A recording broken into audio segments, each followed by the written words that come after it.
విజయనగరం జిల్లా గణపతి నగరం మండలం మరుపల్లి జెడ్పీ హై స్కూల్ను మంత్రి కొండపల్లి శ్రీనివాస్ సందర్శించారు. అమరావతి ఛాంపియన్షిప్లో భాగంగా అక్కడ ఏర్పాటు చేసిన ఆటల పోటీలను మంత్రి ప్రారంభించారు. విద్యార్థులతో కలిసి వాలీబాల్ ఆడారు. విద్యార్థులకు చదువుతో పాటు క్రీడలు కూడా ముఖ్యమని మంత్రి అన్నారు. ప్రతి విద్యార్థికి పోటీతత్వం ముఖ్యమని ఆటల పోటీల్లో విద్యార్థులు ప్రతిభ కనపరచాలని మంత్రి సూచించారు.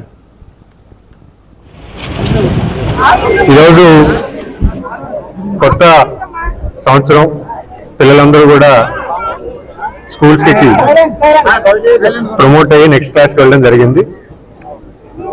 నిన్న మొన్న పేరెంట్ టీచర్ మీటింగ్ పెట్టుకోవడం జరిగింది. తల్లికి వందనం కింద ప్రతి పిల్లలకి చదువుకున్న ప్రతి తల్లికి కూడా ఎంతమంది పిల్లలు ఉంటే అందరికీ కూడా గౌరవ ముఖ్యమంత్రి గారు మా యువ నాయకులు నారా లోకేష్ గారు 15,000 రూపాయల ప్రతి పిల్లవాడికి ఇవ్వడం జరిగింది. అయితే హోలిస్టిక్ ఎడ్యుకేషన్ అటు చదువు ఒకటే కాదు, ఫిజికల్